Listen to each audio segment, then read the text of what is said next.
Today, we're launching our low-buck 79 Bronco to prove just how tough this old battleship really is. And then later, Haulin S-10 is back to get some more go-fast goodies as we get it ready for the track. That's all today, here on Trucks.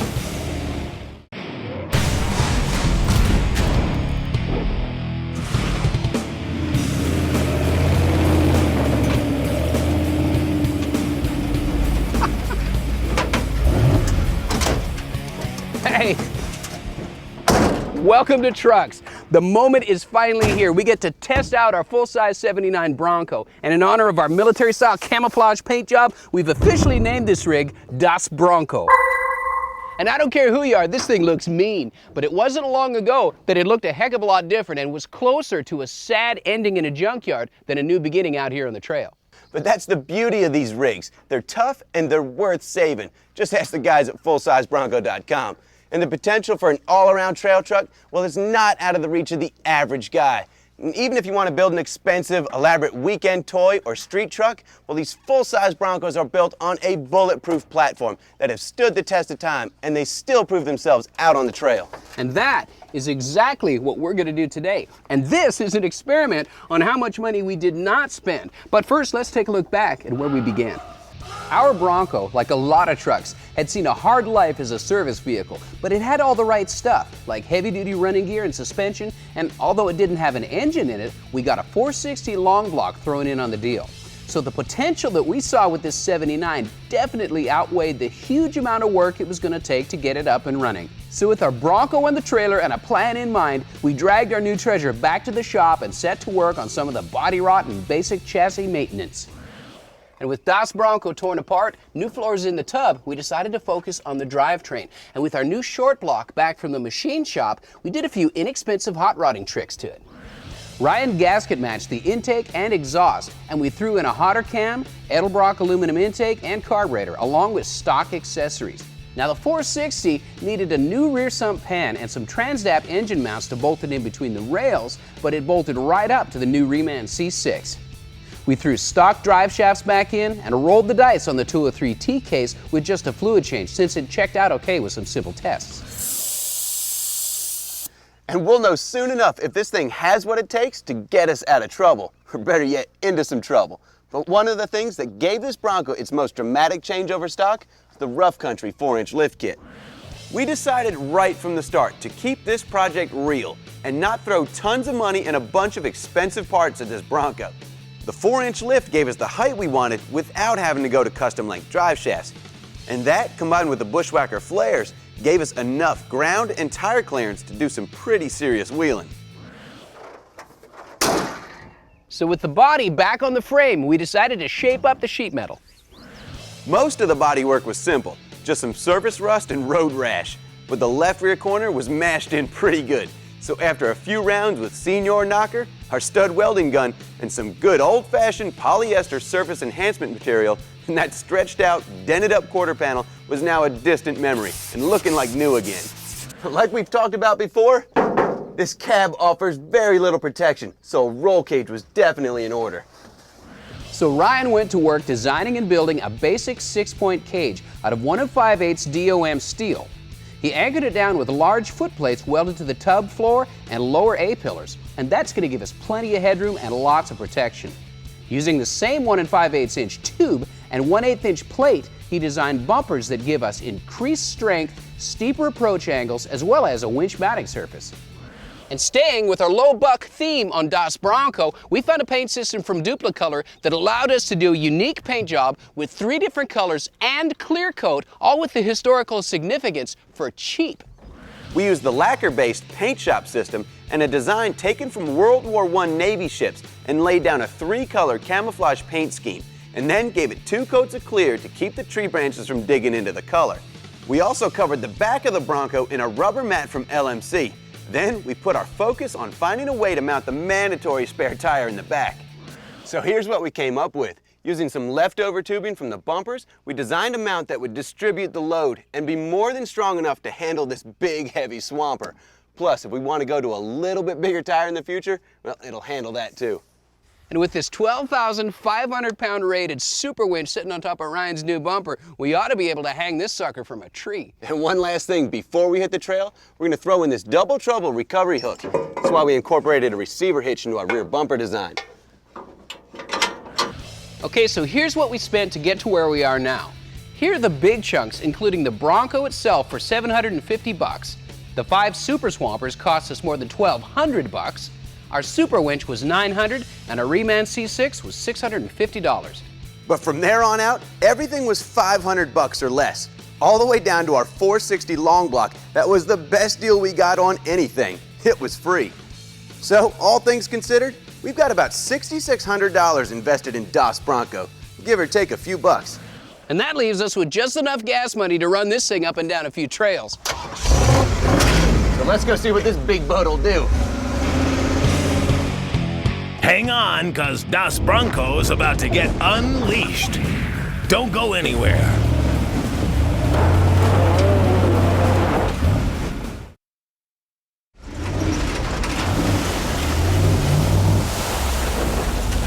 Hey, welcome back to Trucks. We're here at Woolies Off-Road Park, putting Das Bronco through its paces.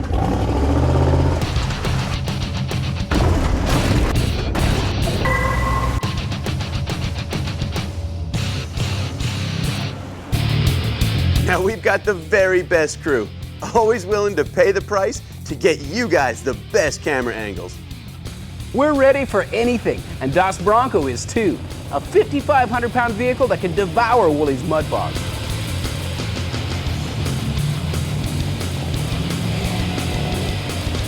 This is the flow-through design that we've customized into this Bronco. It comes through here, pulls up over here, and cools the transmission housing, and then goes out the back. It's ingenious. Now we knew this Bronco was not a perfect off-road truck yet, especially on non-beadlock wheels. Oh, we popped a tire off the damn rim. Did we really? Yeah, we did. Good thing we brought a spare. I'll get the tire, you get it jacked up. We wanted to test out the articulation and traction of Das Bronco, and Woolies has great trails and obstacles for any level vehicle. She flexes out pretty good, doesn't it? Yeah, especially the rear axle, it twists up pretty well. Now, even though the suspension flexed out enough to give us traction most of the time, some locking diffs sure would have been nice. Where are we off to now? This is hill climbing. And there's a great big hill, and just over the crest of the hill, there's a beer joint sitting there. That's where we're going. Well, before we get to the beer, we need to see what this thing will do up an incline. And we found some pretty gnarly hills. Up hills and on tight trails, we were reminded just how big and heavy this full-size Bronco really is. Where'd that come from? But it held its own and clawed its way to the top of everything we tried. That carb hasn't stuttered once. Not once, and we've been up some pretty hardcore angles. Yep. Now you have to remember that what we're driving is a slightly beefier version of a stock Bronco. And what we're able to throw at it is a true testament to the ruggedness and versatility of these vehicles. Not that I'm surprised, but I'm pretty happy these the 9-inch and the 44s standing up to these 37s and the big block all day long. You forget that this is such a heavy truck. Yeah. Das Bronco had power to burn with the big 4.6 and never let us down. Well, except for the power steering pump. My power steering pump's still complaining. We've buried it already. Having conquered all the major land obstacles, we decided to take our boat to the ocean, or at least the closest place we could find in Middle Tennessee. Oh, no! And just when I started to look for a good winching tree, Ryan finally found enough traction to get us out of there. Yes, sir. Thank you very much. So, did Das Bronco get the job done? You bet your ass it did. But it also showed us where we could make improvements. But that's another show.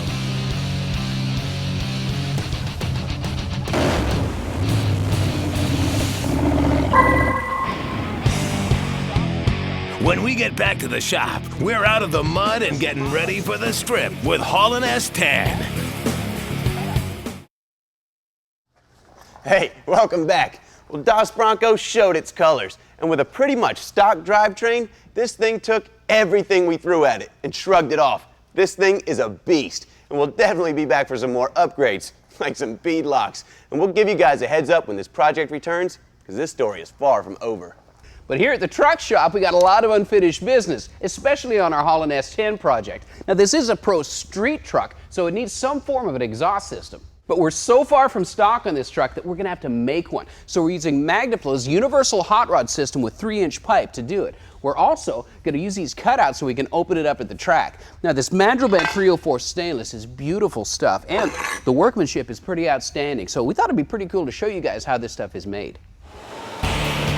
Everybody wants a performance exhaust that delivers more power and better sound. And for 25 years, Magnaflow is designing complete high-flow systems. Their R&D team develops, fabricates, and validates everything, even catalytic converters. We're one of the only manufacturers that can actually bring to market a full catalytic converter line to complement our performance exhaust line. Compared to the stock GTO cat, Magnaflow cells are bigger with nearly twice the rate of flow. To complement the increased cell rate, we actually also increase the diameter of the tubing to enhance overall flow. Not all vehicles need a new converter, but most can use a performance catback. We witnessed the build process on a high-flow kit for the new 5.7 Hemi. After pulling baseline numbers on the dyno jet, the Dodge goes on the rack to get prepped for surgery. Everything from the factory cat's back gets unbolted, cut out, or disconnected so it can come out as a unit. New layout begins with measurement for larger diameter mandrel bent pipe. Once the best radius and angles are established, prototype dimensions are laser scanned on a vector device that generates data and transmits it to engineering for full documentation and production programming. The pipe is clocked and tacked to the resonator and mufflers. The tips are added and everything comes off for final welding. In the factory, hundreds of fixtures build everything from sport compact systems to diesels to muffled headers for monster trucks.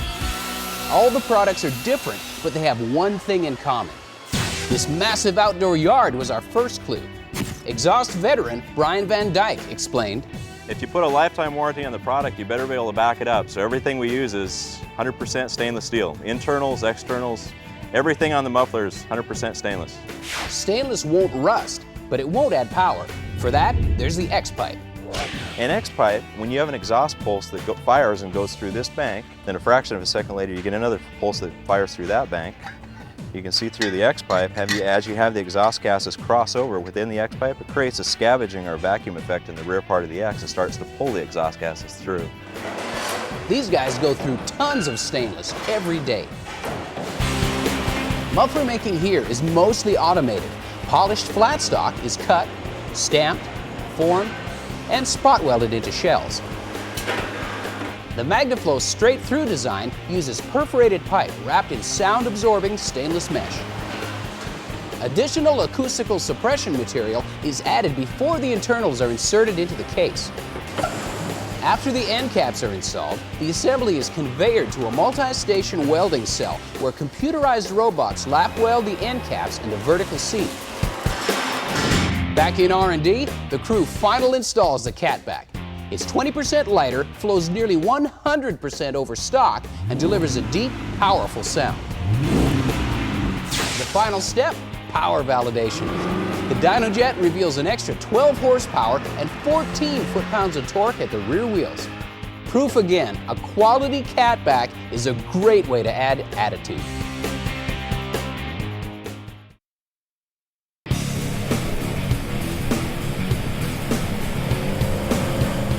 Hey, welcome back to Trucks. Well, our recycled V8 S10 project that we have aptly named Haulin S-10 is finally starting to look like something. And of course, the big 671 blower sticking up over the horizon doesn't hurt things either. But since we're going to be running 600 to 700 horsepower just on the engine, well, we have to make it safe too. Now, like we showed you guys before, we're going to surround ourselves in this roll cage kit we got from S&W Race Cars. Comes with all the tubing, braces, and foot plates you're going to need. And for the rest of the safety gear, well, we went for some one-stop shopping at Summit Racing.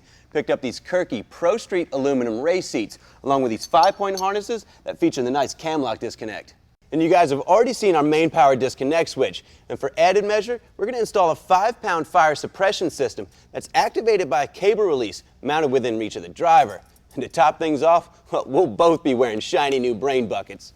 Now for our dash, well, we've done some renovation here too, to the point to where this is now just a shell of what the stock dash used to be. So we're going to load it up with Autometer carbon fiber faced gauges, starting with our monster tach and shift light that mount on top. Now the rest of the gauges we'll put inside these 20 gauge sheet metal inserts that will sink the gauges down into and create some mounting tabs to mount them right on top of the dash plate. And our new painless performance switch plate is going to mount right here where the AC vent used to be. Now between the switch plate and our Autometer gauges, we're going to have excellent communication with our truck. But since we've lost all hope of a mechanical fan because of our blower belt, well, we're going to rely on this Flex-a-lite aluminum dual fan radiator to keep this bad boy cool. Because of its low profile design, it'll fit nicely up in our core support. And since this truck will see some street action, we got to keep the battery charged. So we went to PowerMaster and got one of their high output alternators, mounted it on a nice looking March Performance bracket. And for a starter, well, PowerMaster also sent us one of their high torque units that'll fire this thing up even after a few rips down the track on a hot day. Now we are real close to lighting this thing off and lighting up those rear tires, so you guys can look for that to happen real soon. Here's something for you guys that drive CK 1500 series pickups. This is GM's new heavy-duty cast aluminum and fin differential cover. It actually doubles fluid capacity, allowing the differential to run cooler and therefore letting your rear axle live a longer life. Plus, if you drive a jacked-up pickup truck and this thing's visible, you can't deny it just looks cooler. And for just over $100, you can make one yours. I know you guys remember our 66 Chevy long to short bed conversion project. Well, like most of the rest of that truck, the side moldings were nearly perfect, but anodized aluminum moldings over time can take on sort of a chalky look, and there's not much you can do about it regardless of the shape of the molding. It can't be polished out. Well, here's a solution to that problem that gives you a cool custom look to boot. Well, believe it or not, regular household oven cleaner has an active ingredient called sodium hydroxide that will strip the anodized coating off but leave the raw aluminum undamaged. What you do is use it in a well-ventilated area, just spray a bit on, and let it go to work for about 10 minutes. Now, with your molding clean, grab some Flitz polish, put it on a wool bonnet, about a quarter size, go to work on the molding.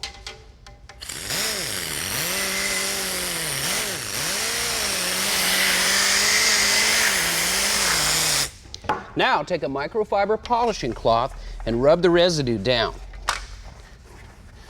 And you can see the finished results immediately. Man, that looks just gorgeous. And that has saved you from buying a whole new set of moldings. Thanks for watching Trucks. See you guys next week.